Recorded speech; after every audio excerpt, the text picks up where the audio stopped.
Je suis Clotilde Dussoulier et vous écoutez l'épisode 274 de Change ma vie, l'éco-anxiété.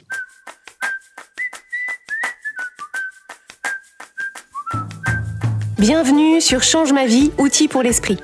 Je suis Clotilde Dussoulier, je suis entrepreneur et master coach certifié. Et sur ce podcast, je vous livre chaque semaine des outils précis et concrets pour comprendre les mécanismes de votre cerveau et de vos émotions et construire exactement la vie à laquelle vous aspirez. Dans l'épisode d'aujourd'hui, nous allons évoquer ensemble un sujet qui, je le sais, concerne un nombre croissant d'entre vous et c'est l'éco-anxiété. L'éco-anxiété, c'est un sujet qui revient régulièrement dans les échanges de coaching qu'on a avec les membres du programme Change ma vie mode d'emploi. C'est un sujet qui me touche personnellement et ça m'a donc beaucoup intéressée d'avoir la conversation que vous allez entendre dans cet épisode avec Jeanne Kless, la créatrice du podcast Basilic. Alors, si vous ne connaissez pas encore le podcast Basilic, c'est le premier podcast français consacré à l'écologie et aux initiatives positives que Jeanne, alors c'est Jeanne avec un seul N, je le précise, a créé en 2017. Il se trouve que c'est aussi l'année de naissance de Change ma vie. Jeanne est une ancienne juriste en droit de l'environnement et à travers son podcast, elle se propose d'éveiller les consciences de chacun et de chacune en proposant une grande diversité d'informations et de témoignages autour de l'écologie. Et elle se propose de donner des clés pour que chaque personne qui écoute puisse mener à bien sa propre transition écologique en douceur et à son rythme. C'est un podcast de grande qualité que vous pouvez retrouver sur toutes les plateformes d'écoute et tout particulièrement celles que vous utilisez pour écouter Change ma vie. Je vous propose donc, sans plus attendre, d'écouter ma conversation avec Jeanne Kless au sujet de l'éco-anxiété. Salut Clotilde. Bonjour Jeanne. Je suis ravie de te recevoir au micro. Alors, j'ai déjà eu l'occasion de te recevoir puisque tu es passée au micro durant le calendrier de l'Avent sonore. Mais cette fois-ci, on va parler d'un sujet beaucoup plus sérieux. On va parler de l'éco-anxiété, qui est un sujet d'actualité que personne ne peut ignorer, je pense. On va commencer par des présentations. Est-ce que tu peux te présenter, nous rappeler qui tu es et ton parcours, s'il te plaît ? Avec plaisir. Merci Jeanne et merci de me recevoir. Donc, je suis Clotilde Dussoulier, je suis master coach certifiée et je suis la fondatrice de Change ma vie. Change ma vie, c'est une entreprise de coaching qui propose un programme de coaching en ligne et sur abonnement. Et Change ma vie, c'est aussi un podcast sur lequel je partage des outils pour mieux comprendre les mécanismes de notre cerveau et de nos émotions, parce que ce sont, à mon sens, des choses qui manquent terriblement aux individus d'une façon générale et surtout par rapport aux périodes et aux enjeux auxquels on fait face actuellement. Je n'ai pas toujours été coach, j'ai plusieurs chapitres dans ma vie professionnelle, juste pour donner un peu un contexte. J'ai une formation d'ingénieur en informatique. Ensuite, j'ai été auteure culinaire pendant une douzaine d'années et je suis maintenant coach. Et à titre personnel, j'ai 2 enfants. Je pense que c'est intéressant aussi par rapport au sujet du jour, qui ont aujourd'hui 7 et 10 ans. Je suis mariée avec l'homme avec qui je suis depuis mes 17 ans et on vit à Paris, dans le quartier de Montmartre. Parfait, merci beaucoup Clotilde. Je ne savais pas que tu avais été ingénieure informatique, je savais que tu avais été autrice culinaire, mais je ne savais pas que tu avais été ingénieure. Alors, ce sujet de l'éco-anxiété, moi, c'est un sujet qui me tient beaucoup à cœur. C'est un sujet auquel j'avais déjà consacré un épisode il y a plusieurs années maintenant, avec une psychologue. J'aimerais d'abord, pour recontextualiser, que tu nous définisses cette notion d'éco-anxiété, parce que peut-être que tous les auditeurs et les auditrices ne la connaissent pas, et surtout comment toi, tu l'interprètes aussi, ça peut être intéressant. Oui, donc l'éco-anxiété, la définition la plus simple qu'on peut donner, c'est l'ensemble des émotions, alors des émotions désagréables, qu'on peut ressentir quand on pense à des sujets en lien avec l'environnement et tout particulièrement avec la vision de tout ce qui va mal dans l'environnement et les prévisions qu'on fait sur l'évolution du climat, de l'environnement, de l'écosystème, des animaux, etc. Donc cette éco-anxiété, ça désigne le ressenti d'anxiété qu'on a quand on pense à l'écologie et l'environnement. Ce n'est pas une maladie. Pour bien clarifier, il a été statué que ce n'était pas une maladie, donc par exemple par opposition à la dépression. Là-dessus, je voudrais apporter juste une précision. Alors, moi, je ne suis ni psychologue, ni psychiatre, mais en fait, moi, ce que je comprends de cette idée que ce n'est pas reconnu comme une maladie, c'est plutôt que ce n'est pas encore reconnu comme une maladie. Je suis d'accord. C'est-à-dire qu'en fait, le corps médical, les spécialistes de santé mentale mettent souvent du temps à qualifier, et je pense notamment au burn-out, la qualification en tant que trouble de santé mentale est parfois un petit peu en retard par rapport à la réalité de l'expérience des gens. Tout simplement parce que, on le comprend, on veut pas se précipiter, on veut pas avoir l'impression de suivre un effet de mode, etc. Néanmoins, il me semble que de la même façon que certains troubles du comportement alimentaire ou certains troubles anxieux, l'éco-anxiété, si elle passe un certain stade et un certain volume et qu'elle prend une certaine place dans la vie des gens, je pense que dire aux gens c'est pas une maladie, ça peut finalement invalider leur expérience. Mais à l'inverse, leur dire c'est une maladie, ça peut coller une étiquette et ça peut rendre les choses plus difficiles. Mais voilà, l'idée de se dire c'est une maladie ou c'est pas une maladie, c'est très subjectif. Je suis tout à fait d'accord avec toi et c'est assez complexe. Mais en fait, aujourd'hui, alors j'ai lu beaucoup d'articles sur le sujet, bien évidemment, et à chaque fois, il est précisé que ce n'est pas une maladie. Et effectivement, je pense que ça peut invalider certaines expériences ou certaines émotions qu'on ressent. Donc, le conseil pour les auditeurs et les auditrices, c'est quand même que si cela vous pèse trop, ça peut être pertinent quand même d'aller consulter un médecin ou un psychologue.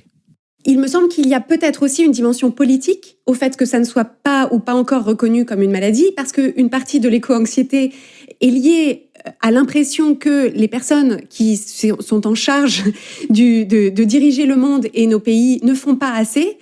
Et donc, du coup, finalement, il y a dire aux gens, mais non, c'est dans votre tête et en réalité, c'est pas un vrai sujet. C'est une façon de nous dire, taisez-vous et c'est pas occupez-vous de consommer plus et de travailler, de travailler plus. Tout à fait. Alors, c'est un terme qu'on employait peu il y a quelques années.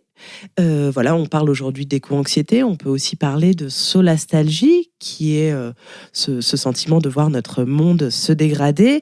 Est-ce que toi, ta communauté, ça fait plus de 5 ans que tu as ton podcast, que tu es master coach, est-ce que ta communauté te sollicite davantage à ce sujet ? Qu'est-ce que tu as observé ? Alors, j'ai observé qu'effectivement, c'est un sujet qui préoccupe énormément la communauté Change ma vie et les personnes qu'on accompagne dans notre programme de coaching. Je perçois une accélération sur les toutes dernières années et en particulier sur l'année 2022. J'ai l'impression qu'il y a eu une sorte d'accélération avec un été 2022 qui a été particulièrement brûlant. Mais je pense que c'est quelque chose qui couve depuis des années avec effectivement cette accélération parce que j'ai l'impression qu'il y a eu quelque chose de plus visible en 2022 et une actualité qui par ailleurs a été anxiogène et donc en fait l'anxiété nourrit l'anxiété. Comment est-ce que tu accompagnes ces personnes qui te font part de leurs sentiments d'éco-anxiété ? Qu'est-ce que tu peux leur conseiller ? Les fondations qu'on aide les personnes qu'on accompagne et aussi à travers le podcast, les fondations qu'on aide les personnes à poser, c'est déjà des fondations de connexion à nos propres émotions pour éviter autant que possible d'être en résistance aux émotions qu'on ressent.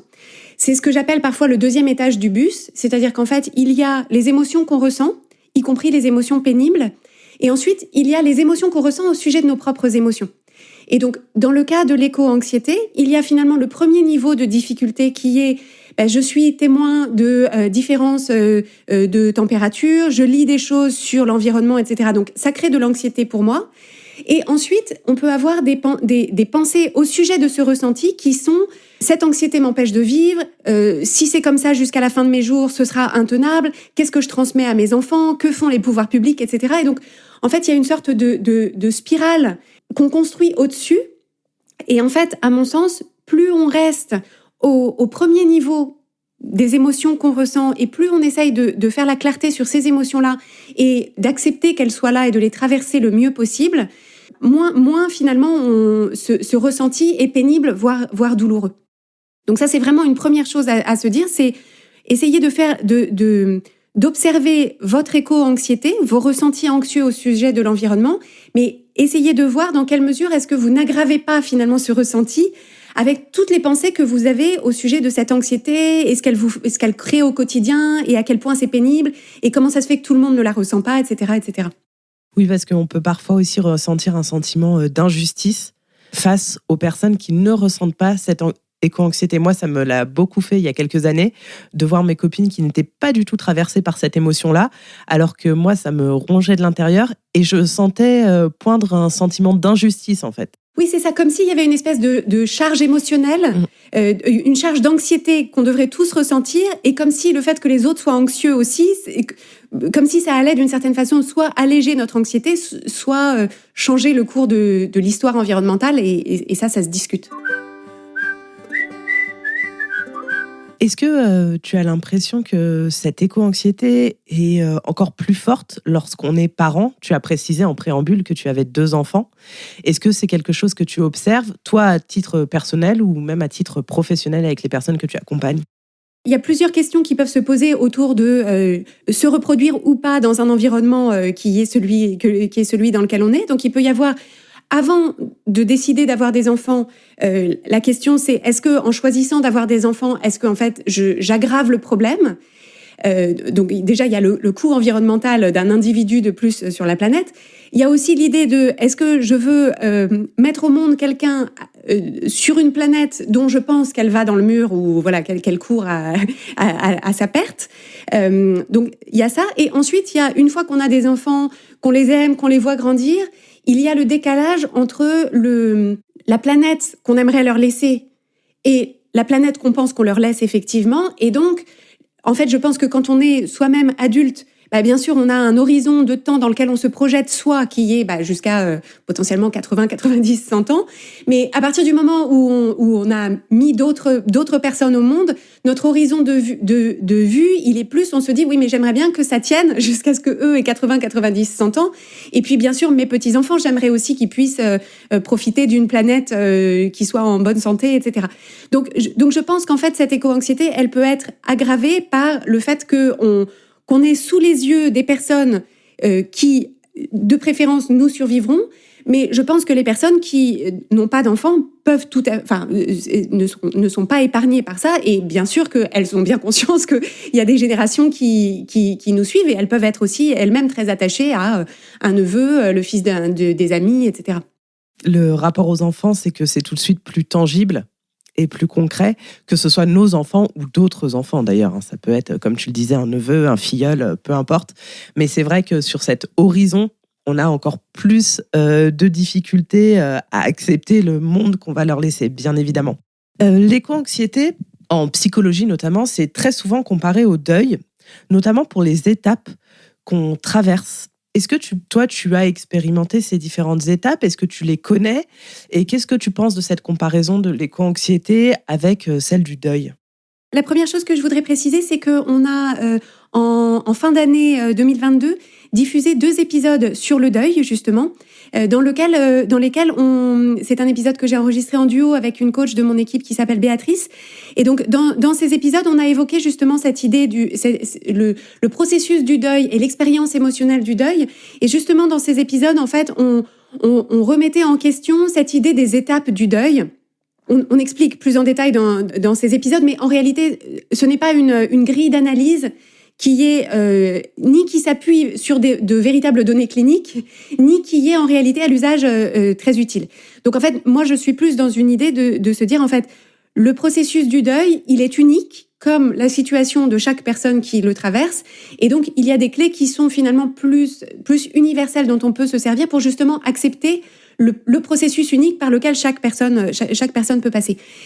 Je suis personnellement complètement d'accord pour rapprocher cette éco-anxiété d'un phénomène de deuil, parce que, à mon sens, il y a en tout premier lieu le deuil de l'avenir, l'idée de l'avenir avec lequel on a grandi. Et donc, en fait, il y a vraiment cette idée que moi, quand j'étais petite, j'ai grandi dans les années 80, en fait, ce que je pensais être notre planète, mon avenir et l'avenir de notre planète, en fait, ça, je pense que cette idée-là, il faut en faire le deuil, parce que c'est pas ça qui se passera. Je ne sais pas ce qui se passera, mais en tout cas, c'est probablement pas ce que moi, j'avais imaginé. Et je pense qu'il y a aussi le deuil à faire d'une certaine forme d'insouciance et d'absence d'anxiété, justement, qu'on a pendant longtemps perçu comme étant une sorte de droit. C'est-à-dire qu'on a longtemps pensé qu'en fait, ça nous était dû de vivre un quotidien dans lequel on pense que l'avenir de la planète est assuré, que l'économie ne va faire que croître, voilà. Et en fait, on s'aperçoit que certaines prévisions, certaines analyses semblent indiquer le contraire. Et donc, en fait, il y a, à mon sens, une espèce de deuil d'une vision simpliste de la réalité. Et à mon sens, plus vite on passe de l'autre côté, alors on ne va pas se presser, mais en réalité, là aussi, il y a un phénomène de résistance. C'est-à-dire que si on reste au stade de, finalement, d'être presque au bureau de réclamation de la vie en disant « mais moi, c'est pas ça l'avenir qu'on m'avait promis et normalement, les pouvoirs publics auraient dû et les gens auraient dû et comment ça se fait que des générations avant nous n'ont pas fait ce qu'ils auraient dû, etc. » En fait, cette résistance, ça fait partie effectivement du phénomène, des phénomènes qui se passent au moment du deuil. C'est vouloir réécrire l'histoire et vouloir exprimer sa colère vis-à-vis de la vie. En réalité, ça fait partie du processus, mais ce n'est pas dans cette partie-là du processus qu'on est le plus serein et surtout qu'on est le plus en action. Et donc cette résistance-là, à mon sens, c'est la première à essayer dont on peut essayer de se libérer. Et après, pour les étapes qui suivent, il y a aussi une phase d'acceptation. Et ensuite, tu le disais, un passage à l'action qui, surtout lorsqu'on souffre d'éco-anxiété, peut être très bénéfique.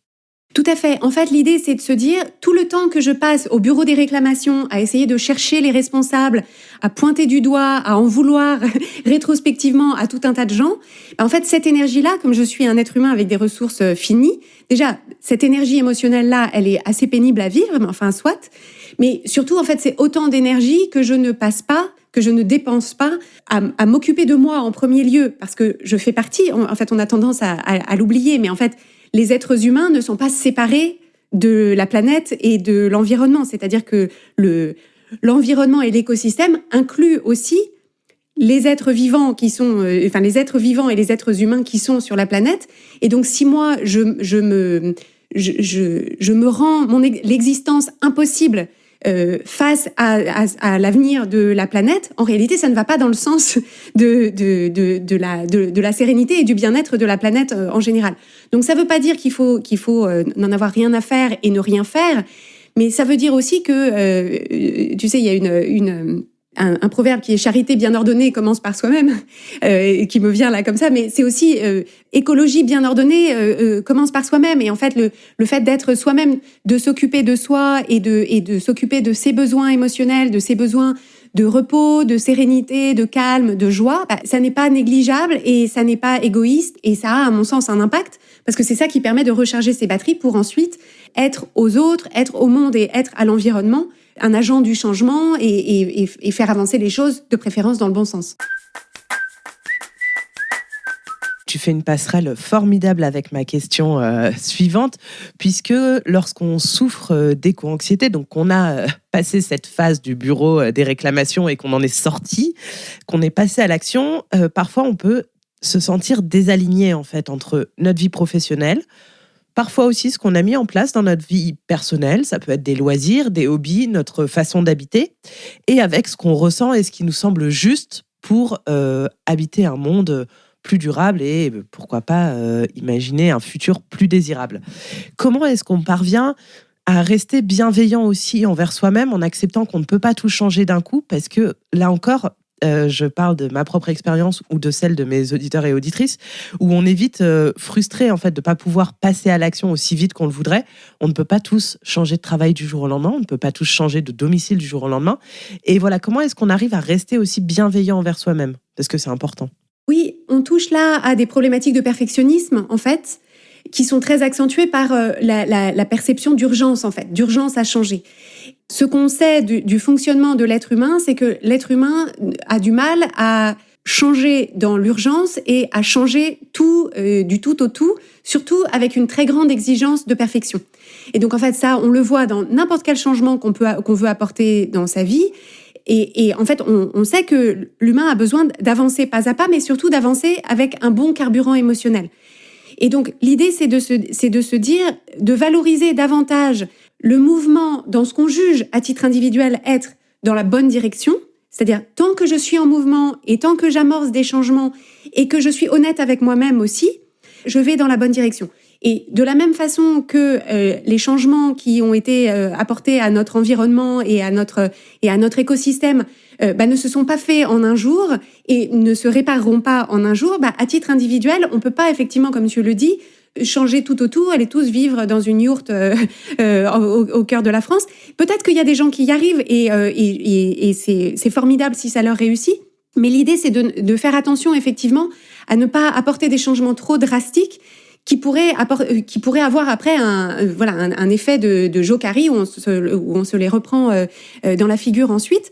Et donc en fait, à mon sens, l'idée, c'est plutôt de valoriser la mise en mouvement et d'attendre qu'un changement soit ancré et que ce soit une nouvelle habitude avant d'en empiler un autre par-dessus. Parce que, encore une fois, le risque, c'est que au bout d'un moment, on soit dans l'épuisement total. Et ça, vraiment, je pense qu'on a le burn-out professionnel, on a l'épuisement familial, mais je pense qu'on pourra, à terme, identifier un épuisement d'engagement. Il y a aussi l'épuisement militant, donc ça s'adapte aussi au militantisme environnemental. C'est qu'en fait, le problème, c'est qu'au bout d'un moment, on se prenne un mur et que du coup, on ne puisse plus rien faire. Et donc là, à ce moment-là, ce sera finalement pire que de prendre son temps. Donc la différence, la comparaison, c'est pas entre je fais tout parfaitement ou je vais à mon rythme, c'est plutôt je vais à mon rythme ou je fais tellement trop en même temps que au bout d'un moment, en fait, je ne pourrai plus rien faire. C'est plus entre ces deux options-là qu'il faut comparer. C'est très intéressant ce parallèle que tu fais avec le perfectionnisme. Je l'avais jamais visualisé de cette façon, mais c'est vrai qu'on est tout de suite dans une recherche de perfection. Mais je pense aussi que c'est parce que dans la société aujourd'hui, si tu as le malheur de dire que tu es écolo, on va tout de suite t'opposer ce que tu ne fais pas bien. On va tout de suite te dire « Ah oui, mais la dernière fois, tu as pris ta voiture pour aller là ou comment ça se fait que tu prennes ton scooter, etc. etc. » Et tout de suite, on va essayer de pointer du doigt tes failles. Et donc, ça te renvoie à un sentiment finalement d'échec ou d'insuffisance. Oui, c'est le phénomène qu'on appelle pureté militante, me semble-t-il. C'est cette idée de se dire, en fait, si tu es la porte-parole d'un mouvement et si tu appelles de tes vœux un changement, tu as intérêt à être une sainte, en fait. C'est-à-dire, tu as intérêt à être absolument irréprochable en tout. Et en fait, donc c'est très dommageable, bien sûr, à ces changements-là, parce que du coup, je sais notamment que sur les réseaux sociaux, ça empêche beaucoup de personnes de s'exprimer sur ces sujets, parce qu'en fait, elles se disent si dans la photo on voit le moindre paquet de quelque chose, etc., on va immédiatement mettre ça mettre la loupe là-dessus. Et en fait, évidemment, le phénomène, peut-être que c'est pas évident, mais en réalité, une personne qui accuse quelqu'un d'imperfection, en réalité, le mécanisme qui se passe chez elle, c'est qu'elle voit quelqu'un qui s'exprime sur ce sujet, que ça la renvoie elle-même à tout ce qu'elle ne fait pas parfaitement. Et donc, en fait, au lieu d'utiliser ça en se disant, tiens, qu'est-ce que moi je pourrais faire de plus, de mieux pour être plus alignée, c'est beaucoup plus facile d'être en mode, mais toi tu dis ça, mais toi en réalité t'es pas du tout parfaite, et regarde, et pour le mariage de ta meilleure amie t'as pris l'avion, etc., etc. Et donc en fait c'est finalement une espèce de, je sais pas si t'avais ça quand t'étais petite, mais on t'envoie une insulte et tu faisais miroir, tu vois, tu faisais avec les mains comme ça. Voilà. Donc c'est une façon finalement de ne pas se poser des questions difficiles, mais plutôt de renvoyer une accusation ou une critique. Donc c'est très pénible pour les personnes qui se proposent de mettre le débat sur la table et d'être la porte-parole d'un changement. Il faut comprendre que le mécanisme, en fait, c'est un épiphénomène du fait que les gens n'ont pas envie, en réalité, qu'on leur pointe du doigt leurs propres manquements, quoi. Tout à fait, et c'est valable bien évidemment sur ces sujets d'écologie, mais là je pense aussi au sujet de la parentalité par exemple, où cet effet miroir, et où on a tendance à dire miroir pour pas se poser de questions et remettre aussi en cause ce que nous on aurait pu faire avec nos propres enfants. Donc effectivement c'est très intéressant. Il y a un autre sujet qui me semblait assez pertinent, c'est celui de parvenir à se préserver en fait des émotions qui seraient trop lourdes. Alors ça rejoint un petit peu ce qu'on a dit dans notre épisode de Noël, pour celles et ceux qui ne l'auraient pas écouté, mais finalement de parvenir à se préserver peut-être des informations dans les médias qui diffusent des nouvelles qui seraient trop lourdes émotionnellement pour nous. Comment est-ce qu'on peut parvenir à ça ? Parce que dans un premier temps, on a envie d'avoir de plus en plus de connaissances sur le sujet. Et puis très vite, en fait, on se rend compte que c'est trop et on n'arrive plus à mettre de distance. Et chaque petite nouvelle qu'on va avoir au quotidien va venir nous plonger dans un état de tristesse ou de nostalgie. La question de ce qu'on met dans notre cerveau, c'est-à-dire les informations au contact duquel on se met, c'est une vraie question parce que, en fait, notre cerveau étant une machine à analyser l'information, à la catégoriser et à la classer, en fait, il ne faut pas négliger la charge cognitive et la charge émotionnelle que ça représente de finalement tomber, surtout le soir au coucher, de tomber dans des espèces de vortex d'informations catastrophiques sur le monde. Et ce que je veux souligner, c'est qu'en fait, y a ce même phénomène sur les news d'une façon générale, où en réalité, il faut bien comprendre que les personnes qui sont chargées de structurer cette information pour la restituer, une partie sont intéressées au fait que ça va capter notre attention et qu'on va être complètement magnétisé par ça, c'est-à-dire qu'on ne va pas pouvoir s'en descotcher. Parce que bien sûr, les médias, les sites d'information, etc., sont en fait leur métier, c'est de capter l'attention et de la conserver. Donc en fait, l'idée, c'est d'avoir un peu un regard critique par rapport à ça. Non pas parce que les journalistes ne font pas ils font leur travail d'information, mais simplement pour se dire, c'est normal si j'ai du mal à m'en descotcher parce que l'information est structurée de telle sorte que je sois en fait finalement dans une espèce de fascination de cette information. Et donc l'idée, c'est de se dire, c'est que chaque personne puisse s'interroger sur le niveau de détail et l'ampleur des informations dont on a besoin pour prendre des décisions qui nous paraissent judicieuses dans nos choix de vie et dans nos choix quotidiens.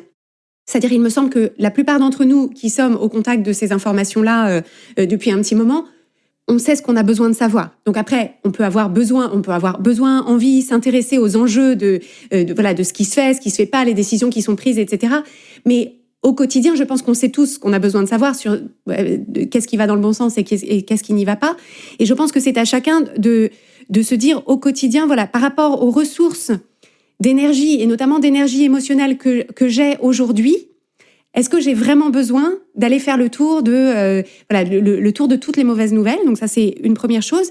Et l'idée aussi, c'est de faire attention à l'équilibre d'optimisme et de pessimisme, parce que bien sûr, avec le biais négatif de notre cerveau, on a surtout connaissance de ce qui va mal.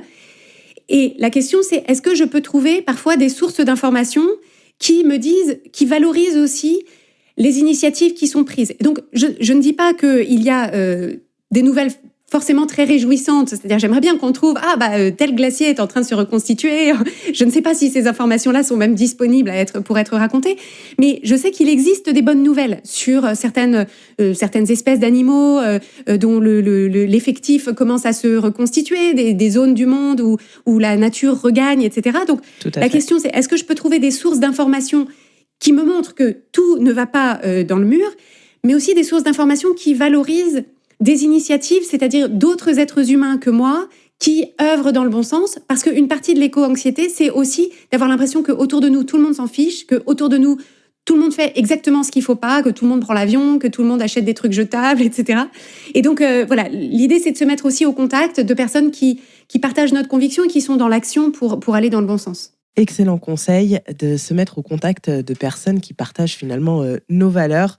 C'est un très très bon conseil, et un conseil que m'avait donné Charline Schmeber, la psychologue que j'avais interviewée, c'était aussi de ne pas rejeter en bloc tous nos amis qui peut-être n'ont pas opéré la transition de la même façon que nous, même si on a l'impression des fois d'être un peu dans deux univers parallèles. Il faut aller puiser chez ces amis-là ce qui nous fait du bien en fait, et de pas pointer du doigt leur manque d'action, mais plutôt de se dire avec elle j'aime partager un moment à papoter, et ça me nourrit et ça m'enrichit et ça me fait du bien.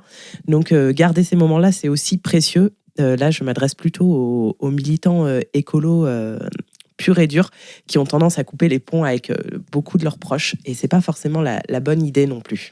C'est ça, et je pense que d'une façon générale, parce que ça c'est une question qui revient souvent, c'est comment faire pour finalement être une source d'inspiration, c'est-à-dire de finalement propager autour de nous ce qu'on perçoit, nous, comme étant la bonne façon de faire, la bonne façon d'évoluer, etc.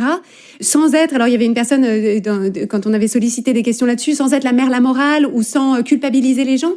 Et je pense qu'en fait, là, on peut revenir finalement, encore une fois, aux fondamentaux du fonctionnement de l'être humain, c'est-à-dire que l'être humain ne change pas bien dans la honte, dans la culpabilité et quand il se sent accusé, jugé, etc. Et donc en fait ça c'est on peut tous sur d'autres plans sur lesquels on n'est pas exemplaire se dire par exemple la parentalité, s'il y a quelqu'un qui vient me voir en me disant mais tu sais que quand tu fais ça avec tes enfants tu fais ci et tu fais ça, etc. J'ai immédiatement un espèce de bouclier intérieur qui est mais je me sens prise en faute, je me sens accusée, je me sens mal et j'ai envie de tout rejeter en bloc et de renvoyer la personne dans ses buts.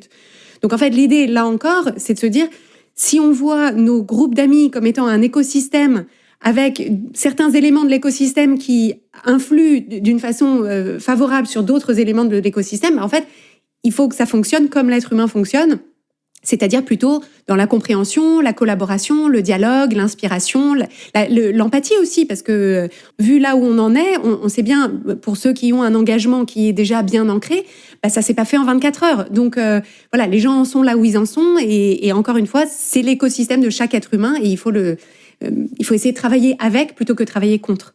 Tout à fait. L'empathie me semble être le mot-clé de cet épisode.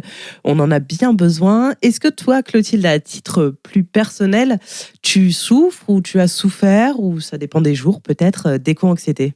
C'est vraiment quelque chose avec lequel je vis au quotidien, et d'autant plus que j'ai un mari qui est lui aussi même encore plus préoccupé que moi par ces sujets, qui s'informe énormément, et donc on a beaucoup de conversations là-dessus. Et en fait, pour revenir au sujet du deuil, il se trouve que j'ai perdu mon père il y a 4 ans, et donc j'ai vécu pour le coup ce qui est un deuil un peu plus au sens plus classique du terme. Et en fait, ce que j'ai pu constater, c'est que ce qui fonctionne pour moi, et donc je l'apporte pour ceux à qui ça pourrait parler, c'est en fait finalement de réserver des moments pendant lesquels on peut s'autoriser à ressentir pleinement toute l'intensité de nos émotions qu'on a au sujet de la perte. Alors c'était la perte de mon père, mais c'est aussi toutes les émotions de tristesse, de chagrin, de désespoir, d'angoisse, de frustration qu'on peut ressentir par rapport à là où on est la planète et où est-ce qu'on va.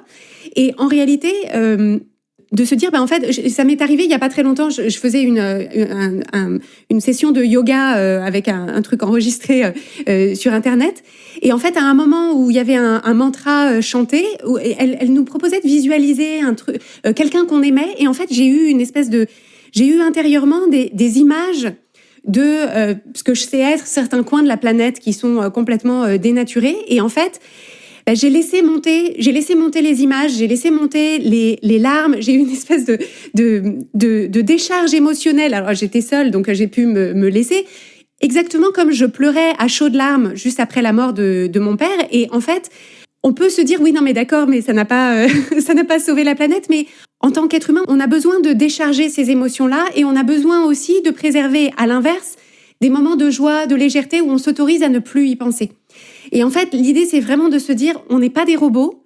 On n'est pas des robots comme des espèces de machines à réparer l'environnement qu'on pourrait juste reprogrammer, et puis d'un coup, on se mettrait à être exemplaire, et puis on n'y penserait plus, et puis on se dirait, c'est pas comme ça que ça marche. Et donc, en fait, il faut essayer d'embrasser, en fait, qu'est-ce que c'est l'expérience d'un être humain en 2022 qui est au courant de certaines choses sur l'environnement. Et et on fait tous du mieux qu'on peut, et c'est pas toujours joli à voir, et ça peut être chaotique. Et c'est pas ce qu'on aurait choisi pour nous, mais c'est ça les cartes qui nous ont été distribuées. Et donc, juste essayer d'avoir justement cette empathie envers soi-même en se disant, on fait tous du mieux qu'on peut. C'est pas parfait, mais on essaiera de faire un peu mieux demain et encore un peu mieux après-demain. Merci beaucoup, Clotilde, pour ce témoignage. J'espère qu'il pourra être utile, mais je n'en doute pas, aux auditeurs et aux auditrices. C'était vraiment passionnant. Merci de nous avoir apporté ton regard de master coach. J'aime beaucoup la façon dont tu expliques le fonctionnement de notre cerveau, de nos comportements et de nos émotions. Donc, c'était un vrai plaisir de t'écouter. Et puis, à bientôt. Merci beaucoup, Jeanne. Merci à tous et à toutes de nous avoir écoutés. À bientôt. J'espère que vous avez aimé cet échange que j'ai eu avec Jeanne, qu'il vous a été utile. et que ça vous aura donné envie de découvrir les autres épisodes de son podcast Basilic pour vous soutenir dans vos réflexions autour de l'écologie et des initiatives positives auxquelles vous pouvez vous-même contribuer.